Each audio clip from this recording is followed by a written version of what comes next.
Keutamaan puasa. Allah Ta'ala berfirman, dalam Quran Surah Al-Baqarah ayat 183 dan 184, yang artinya, hai orang-orang yang beriman, diwajibkan atas kamu berpuasa sebagaimana diwajibkan atas orang-orang sebelum kamu, agar kamu bertakwa. Yaitu, dalam beberapa hari yang tertentu. Maka jika di antara kamu ada yang sakit atau dalam perjalanan, lalu dia berbuka, maka wajiblah baginya berpuasa, sebanyak hari yang ditinggalkannya itu pada hari-hari yang lain. Tafsir ayat ini adalah, hai orang-orang yang beriman, diwajibkan atas kamu berpuasa sebagaimana diwajibkan atas orang-orang sebelum kamu, yakni, para nabi dan umat-umat lain dari sejak Nabi Adam alaihi salam dahulu. Perintah dalam ayat ini mengandung taukid atau penekanan terhadap hukum, anjuran agar berbuat, dan menyenangkan bagi jiwa. Shaum atau puasa menurut bahasa ialah menahan diri dari apa-apa yang diinginkan nafsu.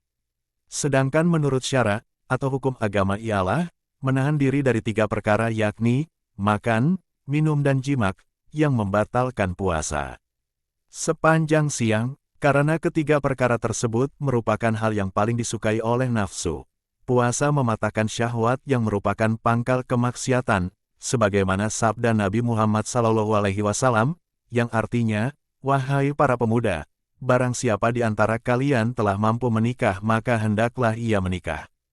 Karena nikah itu dapat merundukkan pandangan dan memelihara kemaluan.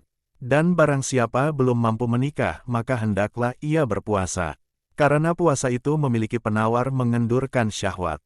Pada hari-hari yang tertentu waktunya dengan bilangan yang diketahui, atau dalam hari-hari yang sedikit. Karena harta yang sedikit itu dihitung-hitung, sedangkan harta yang banyak ditimbun-timbun. Adapun sebab nasabnya, dalam hal ini tanda nasabnya adalah Fatihah, kalimat bukan karena pengaruh kata, puasa, karena di antara keduanya ada fasal, pemisah, berupa kalimat, tetapi oleh kata yang tersembunyi, mudmar, yaitu, berpuasalah, dikarenakan adanya petunjuk berupa kata, puasa, itu. Yang dimaksudkan adalah puasa bulan Ramadan, atau puasa yang wajib dipuasai sebelum diwajibkannya puasa Ramadan yang kemudian dihapus oleh puasa Ramadan, yaitu puasa Asyura dan puasa 3 hari tiap-tiap bulan. Atau, ia, dinasabkan sebagai zaraf, kata keterangan, dari kalimat atau sebagai maf'ul tsani, objek kedua, dari kalimat ke, sedang maf'ul awalnya adalah kata yang kemudian menjadi naib fa'il. Tetapi ada pula yang mengatakan bahwa, artinya adalah, puasamu adalah seperti puasa mereka dalam bilangan beberapa hari. Karena ada riwayat yang mengatakan bahwa, puasa Ramadan itu pernah diwajibkan juga atas kaum Nasrani. Lalu bulan Ramadan itu jatuh pada hari yang sangat dingin atau sangat panas. Maka mereka alihkan ke musim semi. Sebagai kafarat, tebusan, dari pengalihan itu, maka mereka tambah puasa tersebut dengan 20 hari. Pendapat lain mengatakan, bahwa mereka menambah puasanya itu disebabkan oleh wabah yang menimpa mereka. Maka jika di antara kamu ada yang sakit dengan suatu penyakit yang berbahaya atau akan bertambah berat jika ia berpuasa, atau dalam suatu perjalanan, kalimat ini memberi isyarat bahwa yang memulai perjalanannya sesudah tengah hari, maka ia tidak boleh berbuka. Maka, wajiblah atasnya berpuasa, sebanyak hari yang ditinggalkannya itu pada hari-hari yang lain. Maksudnya, dia wajib mengganti puasanya sebanyak hari-hari ketika ia sakit atau ketika sedang melakukan perjalanan jauh, di hari-hari yang lain, selain bulan Ramadan, jika dia berbuka. Dari sahabat Abdurrahman bin Auf radhiyallahu anhu, dari Nabi Muhammad SAW, bahwa beliau bersabda, yang artinya, Jibril alaihi salam telah datang kepadaku. Lalu ia berkata, ya Muhammad, tidaklah seseorang bersolawat atasmu, melainkan ada 70.000 malaikat mendoakannya. Dan barang siapa didoakan oleh malaikat, maka dia tergolong penghuni surga. Dan dari Nabi Muhammad SAW, bahwa beliau bersabda menyampaikan firman Tuhannya yang maha tinggi. Yang artinya, setiap amal perbuatan anak Adam yakni manusia adalah untuk dirinya sendiri kecuali puasa. Sesungguhnya puasa itu untukku dan akulah yang akan memberikan ganjarannya. Karena puasa itu merupakan suatu perbuatan yang tersembunyi atau rahasia, tidak ada suatu perbuatan pun di dalam puasa atau yang dapat disaksikan oleh orang lain. Berbeda dengan amal-amal perbuatan yang lainnya, dan juga karena puasa itu merupakan suatu rahasia yang tidak diketahui oleh seorang pun kecuali Allah Ta'ala. Maka Allah pun memastikan ganjarannya. Oleh karenanya, diriwayatkan dari Nabi Muhammad SAW, bahwa beliau bersabda, yang artinya, apabila hari kiamat telah tiba, datanglah suatu kaum yang mempunyai sayap-sayap seperti sayapnya burung. Dengan sayap-sayap itu mereka terbang melintasi tembok-tembok surga. Lantas para penjaga surga bertanya kepada mereka, siapakah kalian? Mereka menjawab, kami adalah umat Muhammad SAW. Apakah kalian telah mengalami hisab, tanya penjaga surga pula? Tidak, jawab mereka. Apakah kalian telah melihat Sirat? Tanya para malaikat penjaga surga itu. Mereka menjawab, tidak. Kemudian para malaikat penjaga surga itu bertanya, dengan apakah kalian mencapai derajat ini? Mereka menjawab, kami telah beribadah kepada Allah Ta'ala secara rahasia di dunia, maka Allah pun memasukkan kami di akhirat ke dalam surga secara rahasia pula. Apabila orang yang sedang berpuasa itu khawatir dirinya binasa karena lapar dan dahaga, atau dia sakit lalu khawatir penyakitnya bertambah parah dengan sebab puasa itu, maka dia boleh berbuka. Karena keadaan seperti itu adalah keadaan darurat. Sedangkan darurat itu menyebabkan hal-hal yang terlarang menjadi mubah. Diriwayatkan dari Nabi Muhammad SAW, bahwa beliau bersabda, yang artinya, umatku telah diberi 5 perkara yang belum pernah diberikan kepada seorang pun sebelum mereka. Pertama, apabila malam pertama dari bulan Ramadan tiba, Allah memandang mereka dengan pandangan rahmat. Dan barang siapa yang telah dipandang Allah dengan pandangan rahmat, maka dia tidak akan mengazabnya sesudah itu buat selama-lamanya. Kedua, Allah Ta'ala memerintahkan kepada para malaikat agar memohonkan ampun buat mereka. Ketiga, bau mulut orang yang berpuasa itu lebih harum dari sisi Allah daripada bau wangi minyak kasturi. Keempat, Allah Ta'ala berfirman kepada surga, berhiaslah engkau. Dan dia berfirman, berbahagialah hamba-hambaku yang beriman, mereka adalah kekasih-kekasihku. Kelima, Allah Ta'ala mengampuni mereka semuanya. Oleh karena itu, diriwayatkan dari Abu Hurairah radhiyallahu anhu, bahwa dia berkata, Rasulullah SAW telah bersabda, yang artinya, barang siapa berpuasa di bulan Ramadan dengan penuh iman dan ikhlas, niscaya akan diampuni segala dosanya yang telah lalu. Diriwayatkan dari Nabi Muhammad SAW, bahwa beliau telah bersabda, yang artinya, sesungguhnya Allah Ta'ala pada setiap saat di bulan Ramadan membebaskan 600.000 orang dari dalam neraka dari kalangan mereka yang sudah seharusnya mendapat siksa, sampai tiba malam Qadar atau Lailatul Qadar. Pada malam Qadar itu, Allah membebaskan sebanyak orang yang telah dibebaskan dari neraka sejak awal bulan Ramadan. Dan pada hari Raya Fitri atau Idul Fitri, Allah membebaskan dari sejak awal bulan sampai hari Raya Fitri itu. Dan dari sahabat Jabir radhiyallahu anhu dari Nabi Muhammad SAW bahwa beliau bersabda, yang artinya, apabila tiba malam terakhir dari bulan Ramadan, langit, bumi dan para malaikat semuanya menangis atas musibah yang menimpa umat Nabi Muhammad SAW. Salah seorang sahabat bertanya, ya Rasulullah, musibah apakah itu? Rasulullah menjawab, perginya bulan Ramadan. Karena sesungguhnya doa-doa di bulan itu dikabulkan, sedekah-sedekah diterima, kebaikan-kebaikan dilipat gandakan dan azab ditahan. Maka musibah manakah yang lebih besar daripada perginya bulan Ramadan itu? Apabila langit dan bumi saja menangis demi kita, maka kita lebih pantas menangis dan menyesali atas terputusnya keutamaan-keutamaan dan kemuliaan-kemuliaan ini dari kita. Dan dari Nabi Muhammad SAW bahwa beliau telah bersabda, yang artinya, Allah Ta'ala memerintahkan kepada malaikat kiraman katibin, malaikat pencatat amal perbuatan manusia, pada bulan Ramadan, supaya mencatat kebaikan-kebaikan dari umat Nabi Muhammad SAW, dan tidak mencatat kejahatan-kejahatan mereka, serta menghapus dosa-dosa mereka yang lalu. Dan sabda Nabi Muhammad SAW, yang artinya, barang siapa yang berpuasa pada bulan Ramadan dengan penuh keimanan dan ikhlas dalam melaksanakannya maka akan diampunilah dosa-dosanya yang telah lalu. Konon, puasa itu ada 3 tingkatan. Pertama, puasa orang biasa. Kedua, puasa orang khawas, khusus. Ketiga, puasa orang khawasul khawash, khususnya khusus. Adapun puasa orang biasa itu adalah mencegah perut dan kemaluan dari memenuhi syahwat. Puasa orang khawas itu adalah puasanya orang-orang yang salih, yaitu mencegah seluruh anggota badan dari melakukan segala dosa. Dan hal itu tidak akan terlaksana kecuali dengan selalu melakukan 5 perkara. 1. Memecingkan pandangan dari semua yang tercela menurut syara. 2. Memelihara lidah dari mengumpat, berdusta, mengadu domba, dan bersumpah palsu.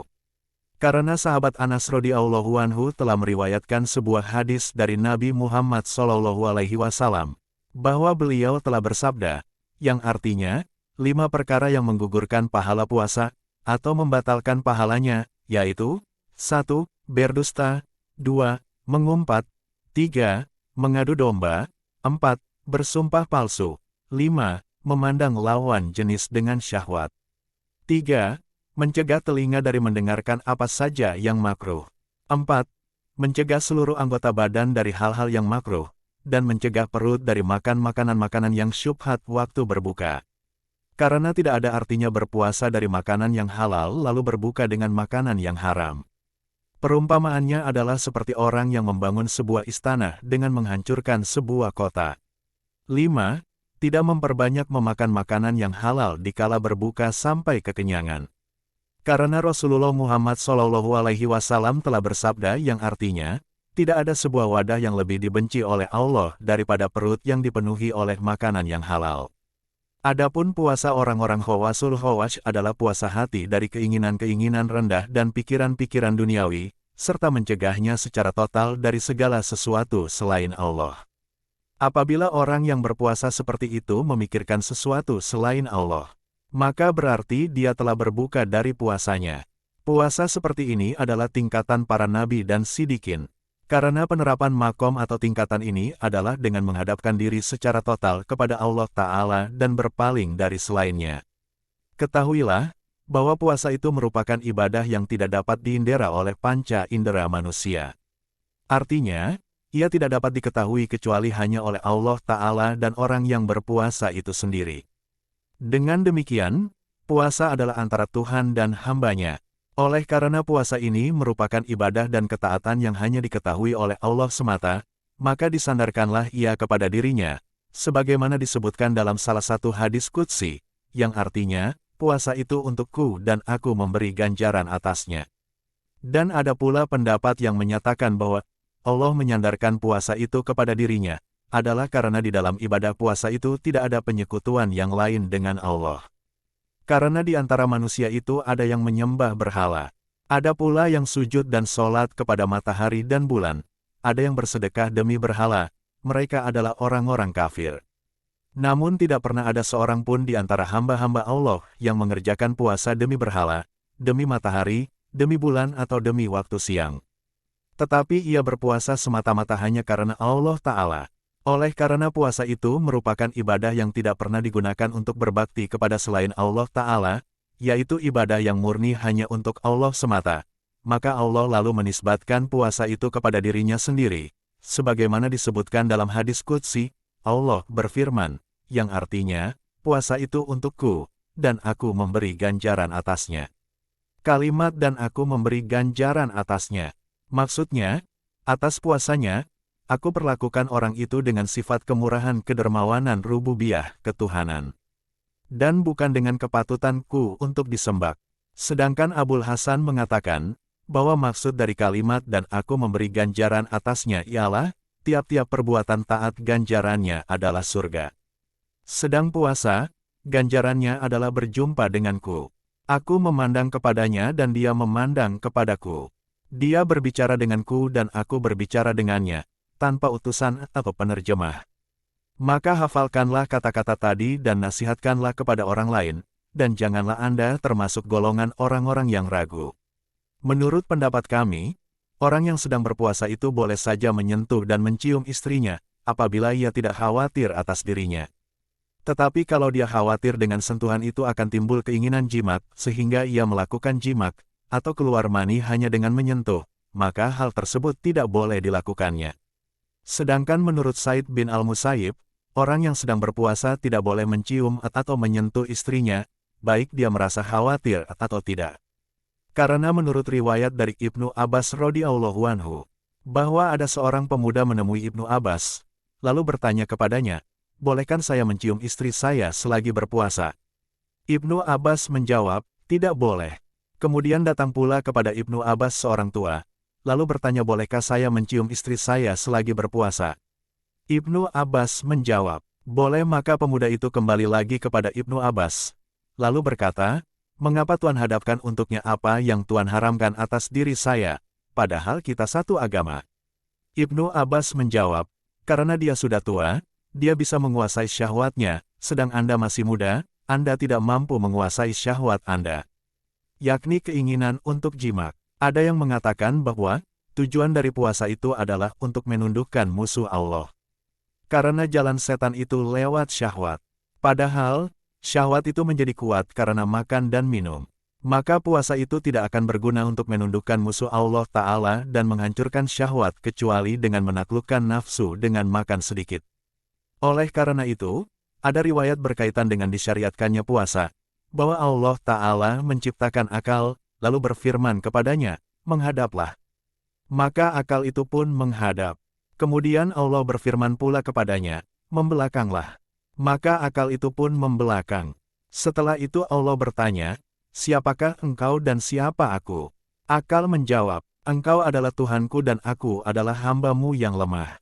Maka Allah Ta'ala berfirman, "Hai akal, Aku tidak menciptakan satu makhluk pun yang lebih mulia daripada engkau." Kemudian Allah Ta'ala menciptakan nafsu, lalu berfirman kepadanya, "Menghadaplah." Namun nafsu itu tidak mematuhi. Lantas Allah bertanya kepadanya, "Siapakah engkau dan siapakah aku?" Nafsu menjawab, "Aku adalah aku dan engkau adalah engkau." Maka Allah Ta'ala lalu mengazabnya dengan siksa api neraka selama 100 tahun. Kemudian Allah mengeluarkannya dari neraka dan bertanya kembali kepadanya, "Siapa engkau dan siapa aku?" Nafsu tetap menjawab seperti jawabannya semula. Maka diazablah ia di dalam neraka selama 100 tahun pula. Setelah itu, Allah bertanya kembali kepadanya, barulah dia mengaku bahwa dirinya adalah hamba dan Allah adalah Tuhan. Maka oleh sebab itu, Allah lalu mewajibkan puasa atasnya. Ada yang mengatakan bahwa hikmah dari diwajibkannya puasa selama 30 hari itu adalah karena datuk kita Nabi Adam alaihi salam dahulu, ketika beliau memakan buah pohon yang terlarang di dalam surga, buah tersebut tetap tinggal di dalam perutnya selama 30 hari. Dan ketika beliau bertobat kepada Allah Ta'ala, maka Allah menyuruhnya agar berpuasa selama 30 hari 30 malam. Karena kelezatan dunia itu ada 4, yaitu makan, minum, jimak, dan tidur. Semuanya itu merupakan penghalang bagi hamba terhadap Allah Ta'ala. Sedangkan atas Nabi Muhammad SAW dan umatnya, Allah Ta'ala mewajibkan puasa pada siang hari saja, dan diperbolehkan makan, minum dan jimak pada malam harinya. Hal ini merupakan karunia dari Allah Ta'ala dan kemuliaan bagi kita.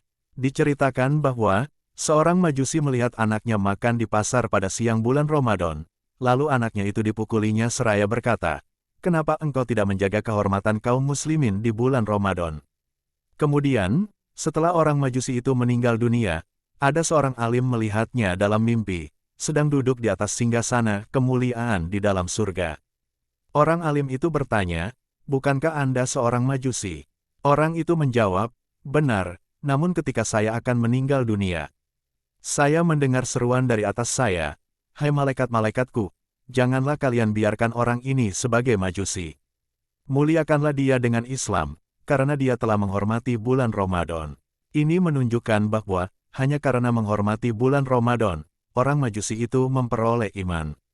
Betapa pula orang yang berpuasa di bulan Ramadan dan menghormatinya. Diriwayatkan dari Rasulullah Muhammad SAW menyampaikan firman Tuhannya yang Maha Tinggi, yang artinya, tiap-tiap kebaikan yang dikerjakan oleh anak Adam yakni manusia pahalanya dilipat gandakan dari 10 hingga 700 kali lipat. Kecuali puasa, karena sesungguhnya puasa itu untukku dan akulah yang akan memberi ganjaran atasnya. Para ulama berselisih pendapat mengenai firman Allah Ta'ala, puasa itu untukku dan aku memberi ganjaran atasnya. Padahal semua amal itu adalah untuknya juga dan dialah yang memberi pahalanya. Pertama, bahwa dalam puasa tidak terjadi riya, seperti halnya yang terjadi pada selain puasa. Karena ria atau sifat ingin dipuji itu suka terjadi pada diri manusia, sedang puasa itu tidak lain adalah suatu yang ada di dalam hati. Yakni, bahwasanya semua amal itu biasanya berupa gerakan-gerakan lahiriah yang bisa dilihat selain puasa. Adapun puasa adalah hanya dengan niat yang tidak diketahui oleh orang lain. Kedua, bahwa maksud dari firman Allah, dan aku memberi ganjarannya, ialah bahwa hanya Dia sendirilah yang mengetahui kadar pahala puasa itu dan penggandaan ganjarannya. Adapun ibadah-ibadah yang lain, terkadang dapat diketahui oleh sebagian orang. Ketiga, makna dari firman Allah, puasa itu untukku dan aku memberi ganjaran atasnya, adalah bahwa puasa itu merupakan ibadah yang paling disukai olehnya. Keempat, penyandaran puasa kepada dirinya, puasa itu untukku, adalah penyandaran yang berarti pemuliaan dan penggandaan. Seperti kalimat Baitullah atau rumah Allah. Kelima, bahwa sikap tidak memerlukan makanan dan keinginan-keinginan lainnya adalah termasuk sifat-sifat Tuhan. Dan karena orang yang puasa itu mendekatkan diri kepada Allah dengan suatu sikap yang sesuai dengan sifat-sifatnya, maka disandarkanlah ia kepadanya. Keenam, bahwa artinya memang seperti itu, tetapi dalam kaitannya dengan malaikat. Karena, itu semua adalah sifat-sifat mereka. Ketujuh, bahwa semua ibadah bisa dikurangi pahalanya guna menebus perbuatan-perbuatan aniaya terhadap sesama manusia. Kecuali pahala puasa. Namun demikian, semua ulama sepakat bahwa, yang dimaksud dengan puasa di dalam firman Allah, puasa itu untukku dan aku memberi ganjaran atasnya, adalah puasa orang yang puasanya itu bersih dari maksiat, baik berupa perkataan maupun perbuatan. Diriwayatkan dari Nabi Muhammad SAW bahwa beliau bersabda, yang artinya, barang siapa berpuasa pada bulan Ramadan dengan penuh iman dan ikhlas, maka akan diampunilah dosa-dosanya yang telah lewat. Sungguh benar apa yang disabdakan oleh Rasulullah Muhammad SAW itu.